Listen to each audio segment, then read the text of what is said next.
Chapter 1.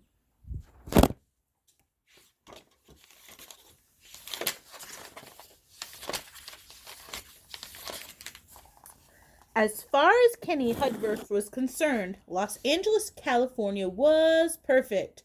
All his life he had lived in nothing but spring and summer weather. It never rained. The sidewalk trees were orange and lemons. There were flowers on every street.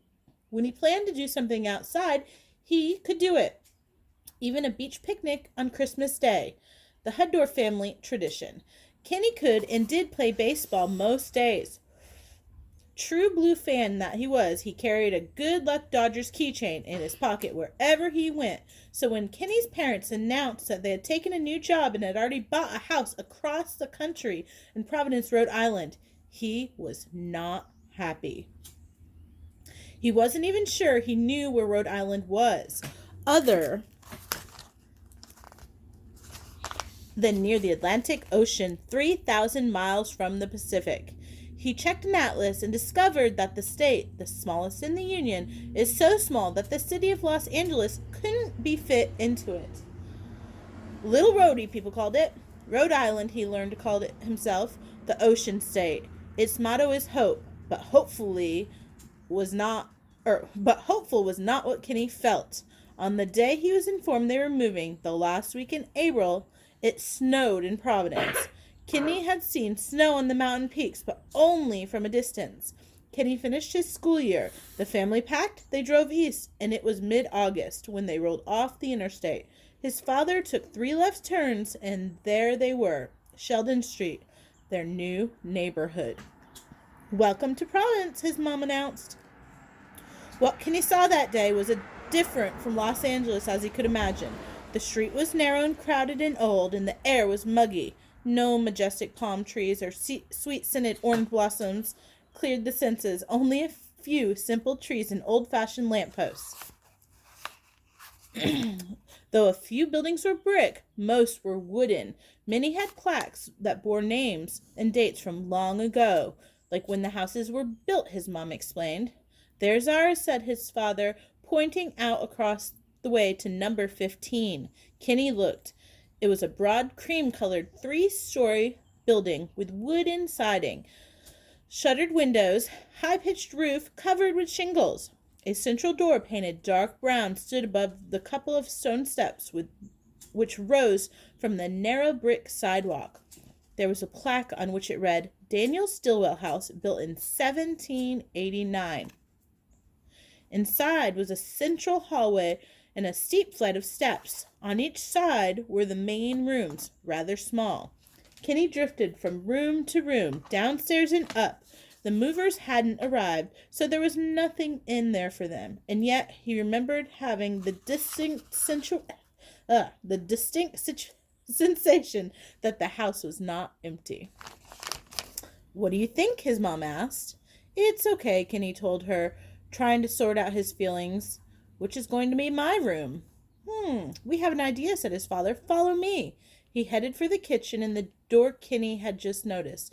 It led to a narrow flight of steps that corkscrewed up 2 flights. Kenny followed his father. His mother followed him too. At the top they came into a long open attic where 2 low windows were hugged with that hugged the floor and ceiling beams above them. A floor freshly sanded and oiled, a new bathroom. The whole area was bright but hot with stale air. "How's this?" his mother began. She was smiling broadly. Kenny looked around. "For me?" he asked. His father, grinning too, nodded to the question. "Really?" said Kenny. For the first time since he entered the house, he felt like smiling. What he saw was more space than he had ever had, both private and special. His mother went on. "It hasn't been lived in for years. We did it completely over. If you want it, it's yours." "It does get cooler," said his father. He reached toward a skylight and pulled a pull, opened it wide, and the skylight seemed to gulp like a gasping mouth, and the air began to cool it. Kenny walked the length of the attic, thinking the ways he could fix it up. "If you'd prefer," his father ordered, "you can have the one downstairs bedrooms." "I'll take this one," Kenny said. At the far end of the attic, he came upon 2 doors. He pulled one open and looked in. It was a small room, no more than 9 feet by 12, and the ceiling steeply pitched. Too big for a closet, but hardly big enough for much else. His father looked over his shoulder. Must have been where the servants lived, he suggested. It's so tiny, Kenny said.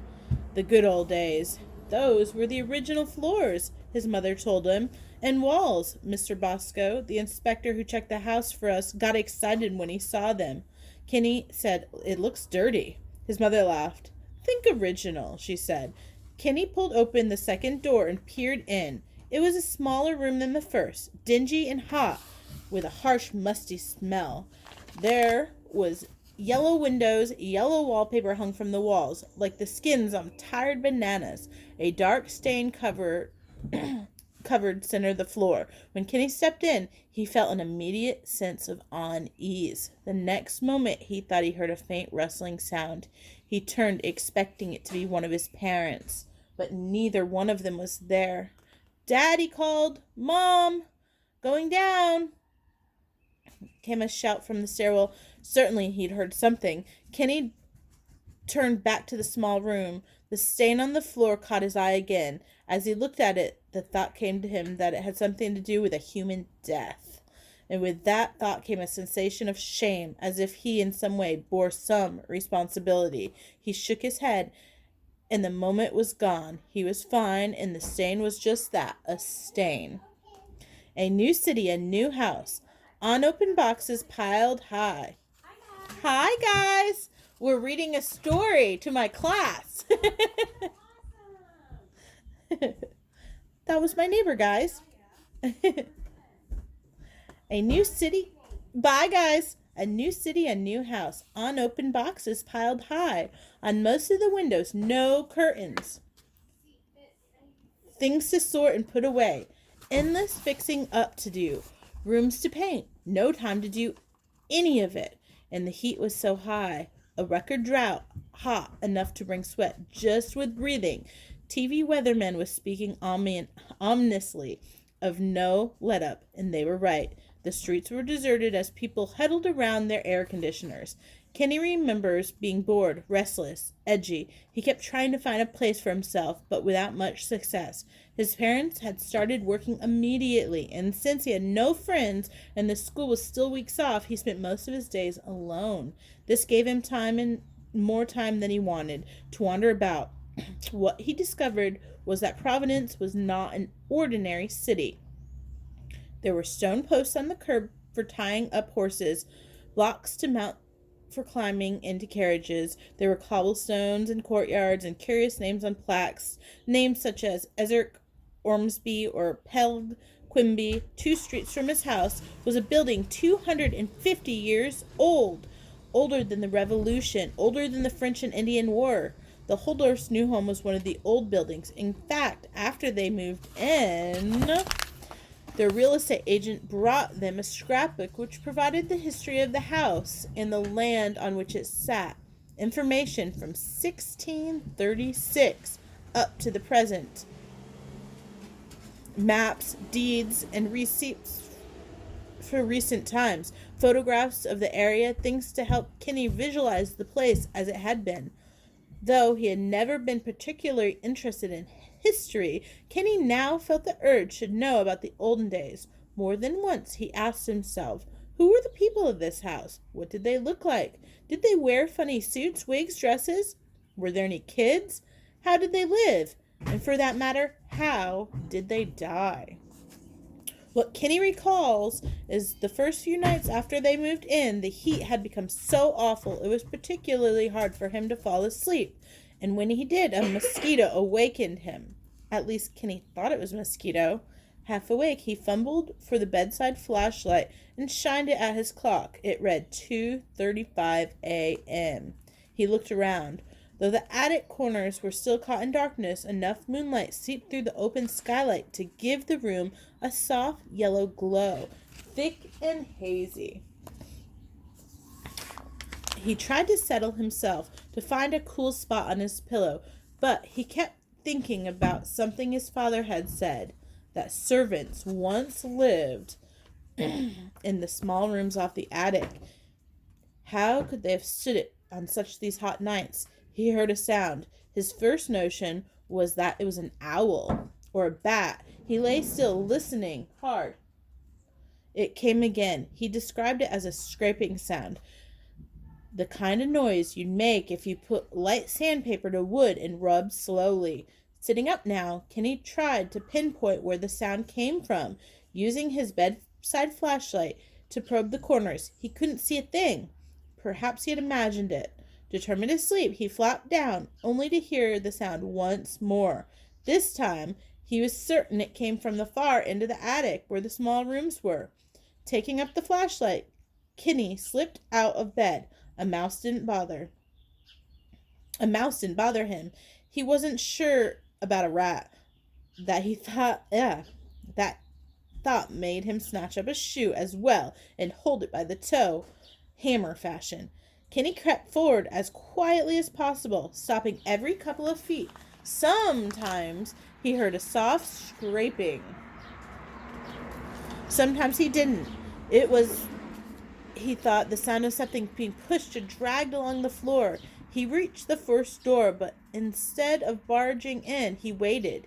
He waited to make sure he had the right room, afraid that if he went into the wrong one, he'd scare off whatever was making the noise.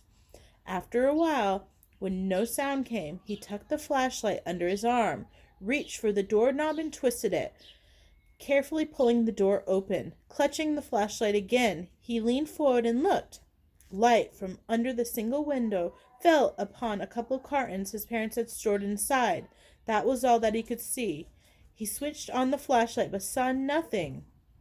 Still, Kenny waited, hoping the sound would come again. When it did, he came from the other, smaller room. Kenny turned off the flashlight and drew a breath, moved to the door, pulled it open, and cautiously looked in.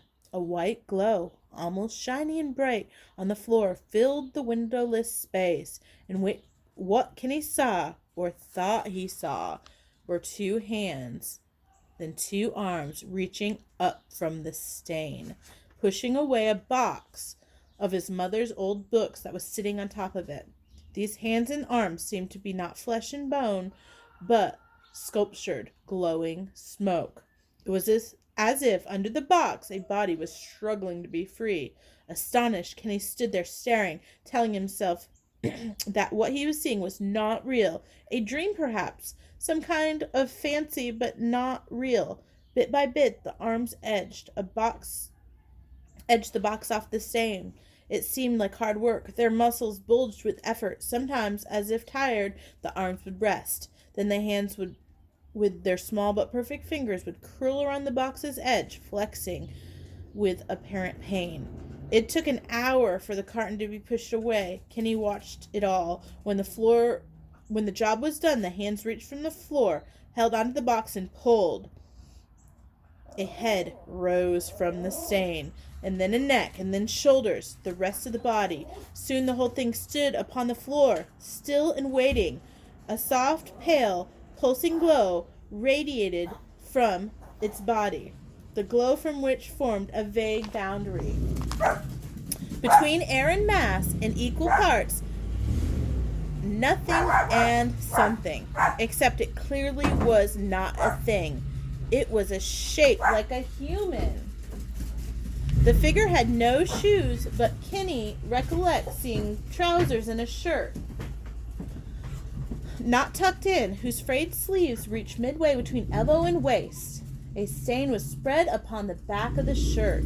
The more Kenny looked, the more certain he was that it was a boy. As Kenny watched, the boy approached the far wall, where he began to feel about its surface, as if he were in search of something, as if they were looking away for it. I have one paragraph left.